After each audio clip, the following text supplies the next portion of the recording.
popoli i quali avevano i diritti lesi e contro i quali sono stati commessi crimini contro l'umanità militari. Я представляю народ, я представляю страну, которая на современном этапе, которая подвергла самому большому, жесточайшему геноциду со стороны России и российских военных преступников. Io rappresento il popolo, io rappresento il paese che nel mondo di oggi ha subito il genocidio più grande dalla Russia, dai criminali di guerra russi. Прежде чем сказать о той трагедии, которую сегодня переживает украинский народ, я хочу напомнить предысторию становления этого преступного фашистского режима, которое совершило агрессию против Украины и против украинского народа. Prima di parlare della tragedia che sta subendo il popolo ucraino, volevo ricordarvi da dove è iniziato, cosa è preceduto a questa tragedia, parlare della tragedia del popolo ceceno. Все, что сегодня происходит в Украине, это началось не 24 февраля 22 года, это началось 11 декабря 94 года, не 22, а 94 года. Tutto quello che ora succede in Ucraina non è iniziato 24 febbraio 2022, ma è iniziato 11 dicembre 1994. Чеченцы потеряли в этих двух войнах более 300 тысяч только гражданского населения. I ceceni hanno perso nelle due guerre cecene solo 300.000 delle persone civili morti. 42 тысячи из них дети от возраста от года до 12 лет. 42.000 sono bambini entro 12 anni. Это цифра, которую озвучивают сами российские официальные структуры власти. Questi numeri sono stati dichiarati dalle strutture russe ufficiali. На самом деле до конца эта цифра еще не установлена, потому что мы не имели такой возможности точно сказать, какие потери понес чеченский народ. In realtà i numeri veri non li sappiamo perché non abbiamo avuto la possibilità di capire quali perdite vere ha avuto il popolo ceceno. Потому что Чечения находится под российской оккупацией, и там установлен преступный оккупационный режим во главе с коллаборантами, чеченцами, чеченоговорящими людьми, Кадыровым и его окружением. Perché ora in questo momento la Cecenia è occupata dalla Federazione Russa con un regime di marionette filorusse di Kadyrov. И, естественно, они заинтересованы в том, чтобы скрыть эти все следы преступлений. И вот так называемая отстройка города, эти башни стеклянные, это попытка скрыть военные преступления, совершенные Путиным на территории Чечни. E naturalmente loro sono interessati a nascondere tutti questi crimini contro l'umanità commessi dai soldati russi e questa ricostruzione della città, quegli edifici di vetro, non è altro che il tentativo di nascondere i veri crimini di guerra commessi dai russi. В 2017 году наше правительство, находящееся за рубежом, мы подали иск в Гаагский уголовный суд против России, против высшего военного политического руководства России. Nel 2017 il nostro governo in esilo ha presentato al Tribunale di Haia una domanda giuridica,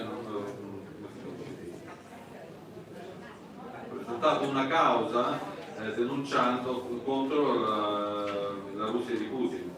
К большому сожалению, как только что говорили предшествующие ораторы в Питере, наш кейс не рассматривается в Международном уголовном суде по одной причине. Purtroppo, come si è parlato prima dagli altri relatori, il nostro caso non viene preso in considerazione dal Tribunale internazionale per una sola causa. per un solo motivo. И эта причина – это Российская Федерация, которая имеет право вето в Совете Безопасности Организации Объединенных Наций. E questo motivo è unico, che la Russia che siede nel Consiglio di sicurezza e ha diritto del veto nel Consiglio di sicurezza, bloccando in questo modo qualsiasi andare avanti di questo caso. И эта страна находится в этой структуре абсолютно нелегально. И это нелегитимно присутствие в Совете Безопасности России как члена, постоянного члена Совета Безопасности. La Russia si trova nel Consiglio di sicurezza in modo illegale, non è legittimo la presenza della Russia, della Federazione Russa nel Consiglio della sicurezza dell'ONU. Мы об этом говорили.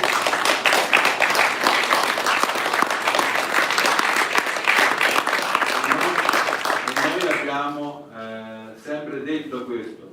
Вы, если вы возьмете интервью Джохара Дудаева, первого президента Чеченской Республики, интервью, которое он дал в 1995 году, где он говорит о том, что происходит, что присутствие России в Совете Безопасности это нелегитимно, это противозаконно, и о том, какие прогнозы он тогда делал и предсказывал, куда может прийти Россия, если ее не остановить в Чечне.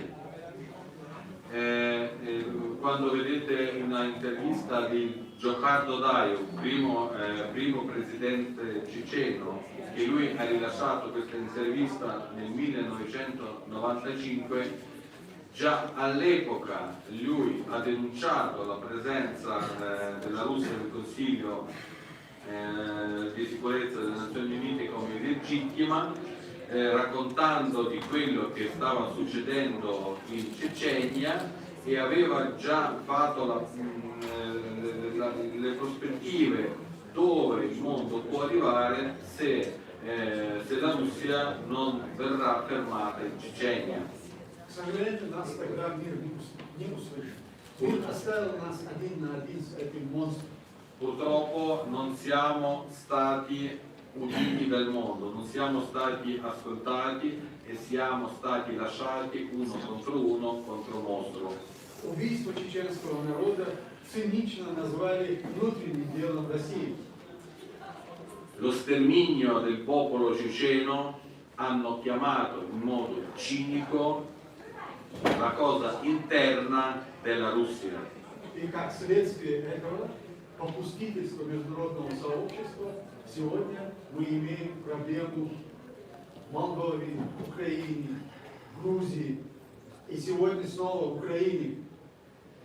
E come conseguenza di questo atteggiamento leggero da parte della comunità internazionale, ora abbiamo i problemi dappertutto, in Moldova, in Ucraina, in altri paesi e di nuovo la guerra in Ucraina.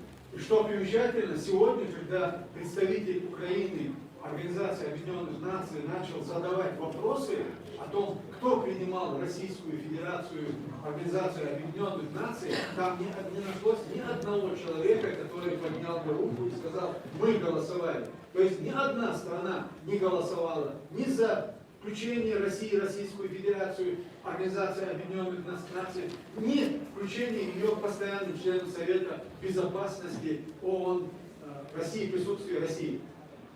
E quando il rappresentante dell'Ucraina ha fatto la domanda all'ONU quale paese ha votato per far entrare la Russia nell'organizzazione delle Nazioni Unite e in particolare nel Consiglio di sicurezza, non si è alzata nessuna mano perché non c'è stato nessun voto internazionale nell'Assemblea Generale o nelle Nazioni Unite in genere per ricevere la Russia come membro delle Nazioni Unite e come membro del Consiglio permanente, del Consiglio di sicurezza permanente. И вы представьте себе на одну минуту, что сегодня, в 21 веке, эта страна присутствует в Организации Объединенных Наций как союз советских социалистических республик. Страны, которые больше уже не существует более 25 лет. E pensate che ora nel XXI secolo questo paese, la Russia, è presente nel Consiglio di sicurezza, è presente nell'ONU, come l'URSS, come l'Unione delle Repubbliche Socialiste Sovietiche, cioè di un paese che non esiste più da 30 anni. И мир продолжает следовать этому и разговаривать с этой страной как с легитимным государственным образованием. Il mondo continua a mantenere questo atteggiamento e parlare con la Russia come un membro legittimo. Но сегодня, слава Всевышнему, уже Россию Европейский Союз признал государством, спонсором терроризма. Ora, grazie a Dio, già l'Unione Europea ha riconosciuto la Russia come paese sponsor del terrorismo. Сейчас я переключусь ко второй части нашей темы, это Украина. Ora vorrei passare alla seconda parte del nostro tema, Ucraina. Конечно, это тема номер один сегодня и в прессе, и в международных институтах, и для всех людей доброй воли. Это то, что сегодня, сейчас, пока мы здесь сидим, в Украине убивают детей, женщин. Украина подвергается интенсивным бомбардировкам. Certo è un tema numero uno nel mondo mondiale per tutti i governi internazionali, ma per tutta la gente di buona volontà, perché mentre noi siamo qui seduti in Ucraina uccidono bambini, uccidono civili, l'Ucraina viene bombardata. Украина сегодня один на один противостоит вот этой всей несправедливости, которая накопилась за всю историю человечества, особенно в последние столетия. Ucraina ora uno contro uno combatte contro questa ingiustizia, soprattutto creata nell'ultimo secolo. Да, им мир помогает деньгами, средствами, оружием, боеприпасом, но этого недостаточно. Sì, l'Ucraina viene aiutata dal mondo economicamente, antimilitarmente, ma non basta, non è sufficiente. Если эта война уносит каждый день человеческие жизни, детские жизни, то мир должен сказать решительно, остановить войну, вывести войска. И после этого разговаривать о будущем взаимоотношении России и Украины. До тех пор, пока мы этого не добьемся, нельзя говорить ни о том, что ни о торжестве справедливости, ни вообще о справедливости.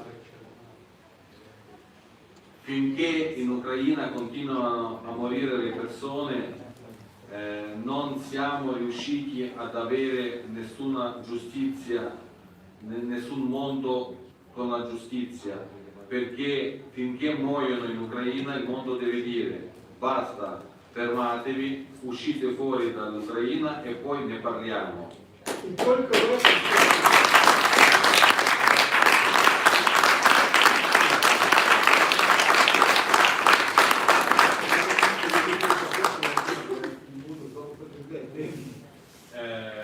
Ho finito, se ci sono le domande mi chiedo.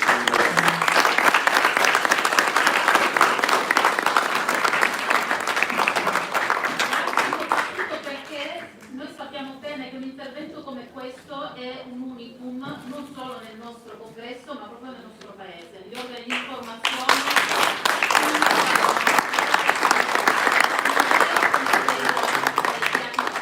come anche quella di Oleg Rodesky, che a differenza di molti professori dichiaratamente filorussi non vive nelle televisioni italiane a raccontare qual è la realtà della guerra del suo paese. Io ora do la parola ad Oles, ma chiedo alla regia, non appena hanno in linea Vitaly Matthew, di dircelo. Proviamo a chiamarlo, intanto do appunto la parola ad Oles. Io di Vitaly voglio...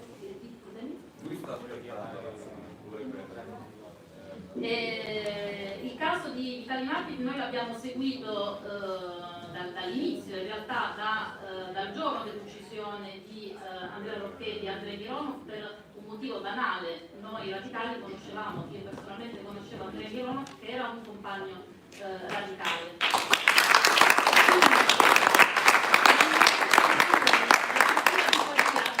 Un processo a senso unico contro durante le udienze. Abbiamo deciso di occuparci del caso perché i radicali, quando tutti guardano in una direzione, si voltano dall'altra parte e cercano altre strade. Vi assicuro che abbiamo ricevuto all'epoca pressioni fortissime per non occuparci del caso, ma con la determinazione radicale siamo andati avanti fino alla soluzione. Grazie Silvia.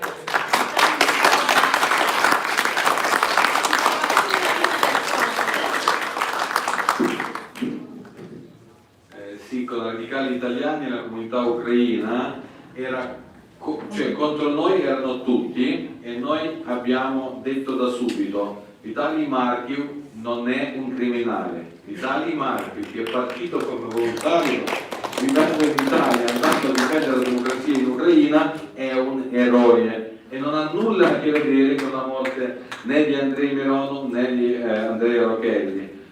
Ora, ieri era un anno dalla decisione della Cassazione che ha confermato che noi avevamo ragione e tutto il paese che era contro di noi non aveva ragione. Ma ora c'è la Cassazione sulla Cassazione, perché Markiv da 6 mesi sta in prima linea a difendere il nostro paese.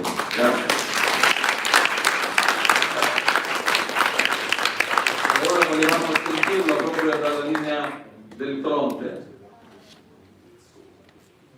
C'è il collegamento?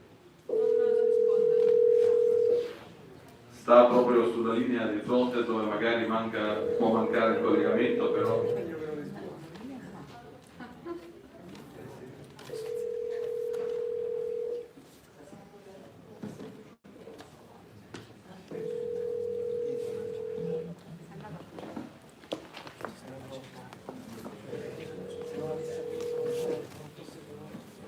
Allora facciamo magari io che gli ho scritto, quando appena può ci richiama lui, va bene così?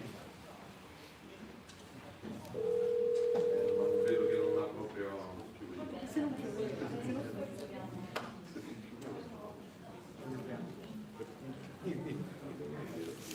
Cioè ci siamo accordati proprio per questo orario, perché lì internet scarseggia, insomma, detto poco, non c'è, quindi doveva avvicinarsi a un punto dove prende. Va bene. Io sono fiero di essere oggi qua. Mi scuso che non riesco a seguire molto diciamo, tutte le battaglie dei radicali italiani, perché in questo momento, preciso momento, sono molto impegnato nella battaglia ucraina contro l'invasione e facciamo davvero molte cose, facciamo le manifestazioni, facciamo le raccolte, facciamo gli appelli, mobilitiamo più possibile la gente, qualcosa cambia. Mi fa molto piacere per esempio che è cambiato l'atteggiamento del Santo Padre, che ultimamente si è avvicinato molto alla posizione ucraina, e io come presidente dell'Associazione Cristiana Ucraina in Italia all'inizio ero molto dispiaciuto da quella magari incomprensione o non presa della posizione da parte della Santa Sede, del nostro Papa. Quindi diciamo le cose cambiano e sempre più persone nel mondo capiscono cosa succede, sempre più governi e potenti del mondo si schierano con l'Ucraina. Il problema è che tutto quello ci costa molto. Ecco, scusate, io non fermo qui.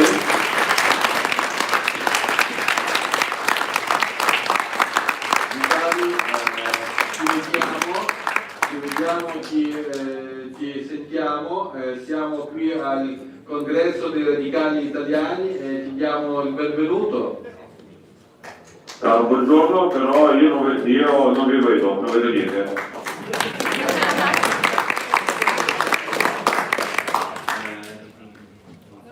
Non ti vedo. No, guarda, no, qua non solo sono io, qua c'è un'assemblea, una sala piena di gente. Sì, purtroppo purtroppo, guarda, purtroppo non riusciamo per problemi tecnici noi siamo felici di vedere te. Ok, innanzitutto buongiorno a tutti e grazie di avermi invitato a questa assemblea. Grazie a te.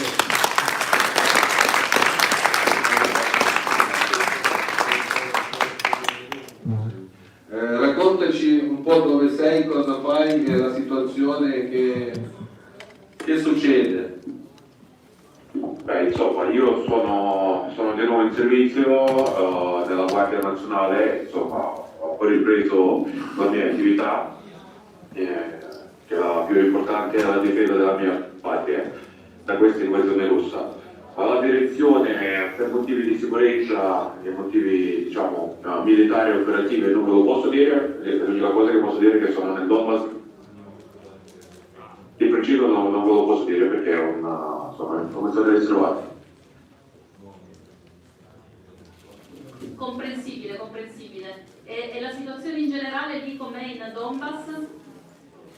Beh, la situazione è difficile anche perché le truppe russe stanno facendo quello che era evidente, che è tutto quello che noi dicevamo da molti anni, che lo Stato federale russo è uno Stato di scontro di terrorismo che non può fare nient'altro che bombardare le città civili, che sta proclamando e inventando le storie di cosiddette operazioni militari speciali, ma non è nient'altro che una guerra per i territori, è un genocidio del popolo ucraino. Insomma, abbiamo visto molte volte in tutte le guerre dove diciamo così, dove il piede russo ha messo il piede russo c'era solo la distruzione, dove c'era solo la guerra, sangue, cioè, diciamo, le peggiori incubi di qualsiasi popolo civile che ha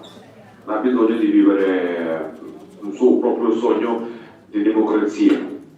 In Russia questo non esiste. Peccato che ancora non tutti hanno capito questo, ma i popoli che hanno combattuto contro i russi li possono comprendere e sanno quello che stiamo provando noi. Però non cambia niente, anche perché gli invasori verranno distrutti e saranno cacciati via dai nostri territori. L'abbiamo dimostrato a tutto il mondo chi sia il popolo ucraino, che è un popolo di onore e pieno di coraggio. Quindi la vittoria sarà sicuramente ucraina.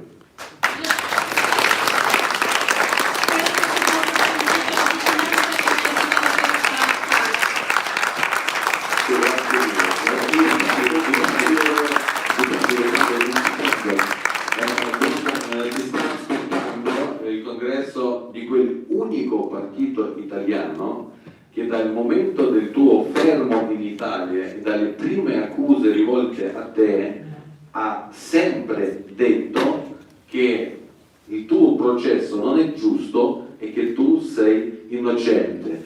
Questo popolo che diceva che Marchiu, e questo partito che diceva da sempre, Marchiu non è un criminale, Marchiu è un eroe, e tu stai confermando questo titolo di eroe che ti abbiamo attribuito noi dall'inizio della tua vicenda italiana, che stai lì a combattere, a difendere il nostro popolo ucraino.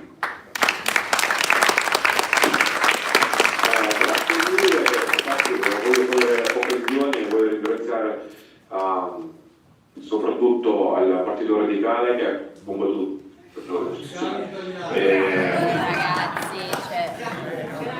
Ragazzi, cioè... Grazie. Noi ti ringraziamo, ti salutiamo e ti auguriamo una grande in bocca al lupo. Speriamo di risentirti presto e di averti presto con noi. Grazie Vitali.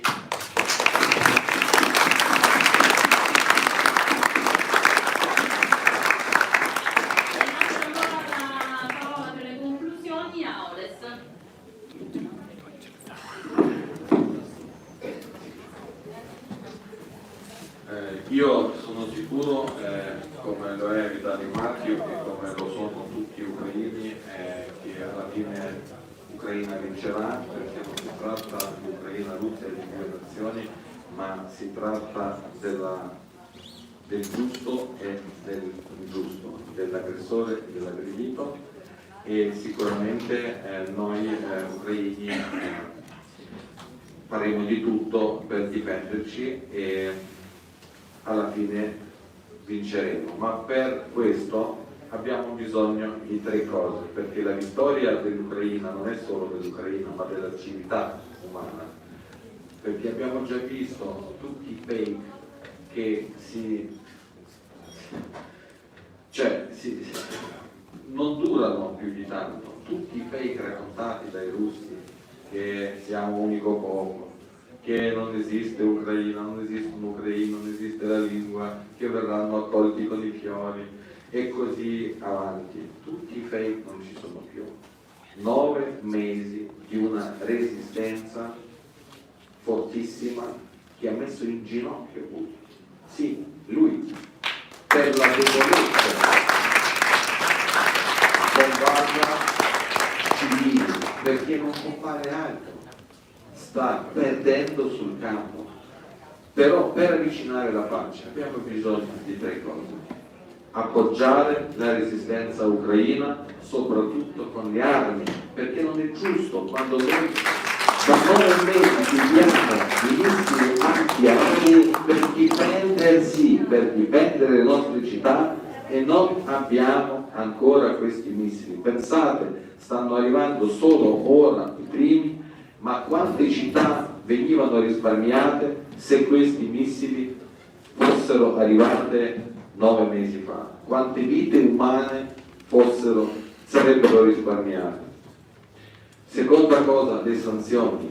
Abbiamo letto 2 giorni fa di un bene di un oligarca che prima è stato sequestrato, diciamo, ma poi si è stato ripreso da lui perché per lo Stato italiano non c'era ancora il reato, diciamo, tutto provato che questo bene deve essere, parliamo di un yacht, quel bene deve essere sequestrato. Cioè le sanzioni devono essere molto più dure, le sanzioni devono colpire per davvero, non possono essere ammessi negoziati, diciamo, di nascosto per motivi economici, per altri motivi. E terza cosa, dobbiamo fare di tutto per svegliare i russi, il popolo russo, i cittadini russi, perché questa guerra uccide fisicamente ora, però uccide lo Stato russo come Stato, perché dopo 24 febbraio questo Stato non esiste più come era prima. E grazie per la nostra tradizione italiana, sicuramente vinceremo.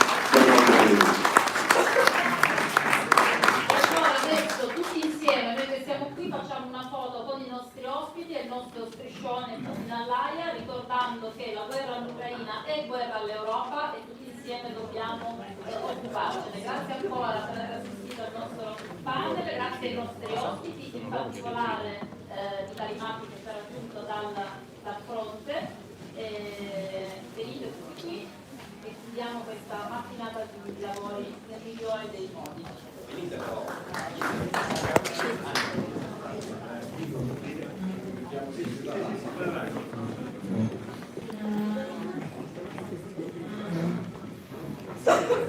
Non li vedo. Che ne idee? O era sto cazzo? Non mi ricordo, mi sa che era sto cazzo.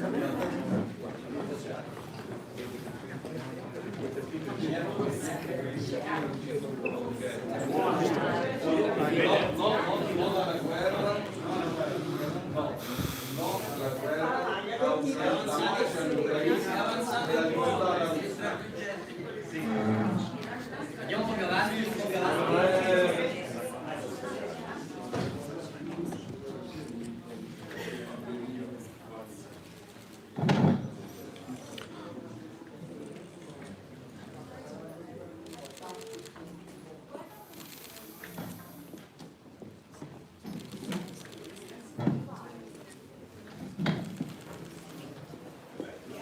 Grazie.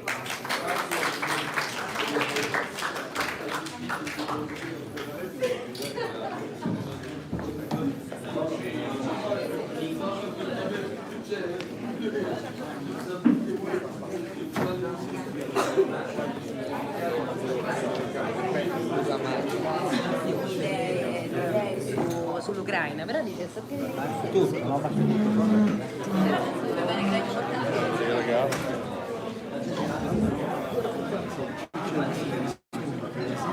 Господи, напиши ручкой.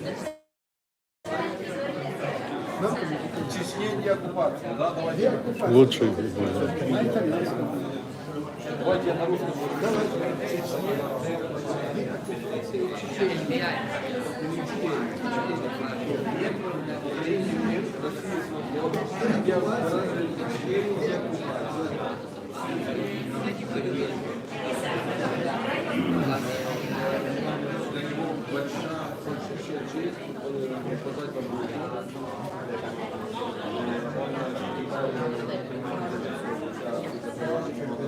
Очень приятно взаимно. Molto lieto, reciproco, spero molto che avremo una discussione.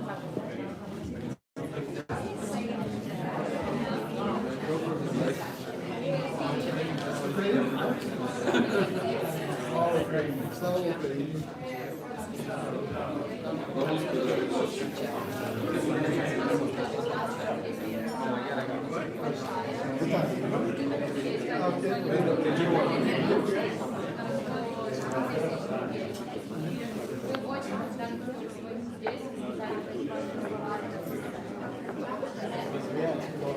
Я очень надеюсь, что здорово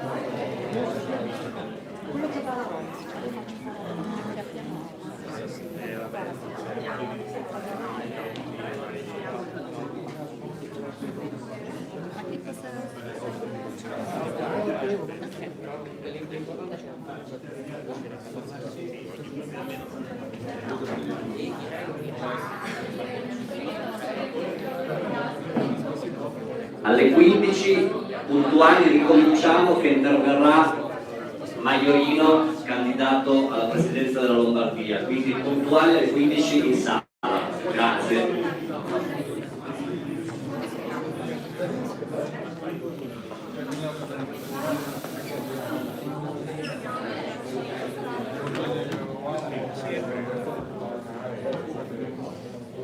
Мы сейчас я тоже.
До речі, музей зараз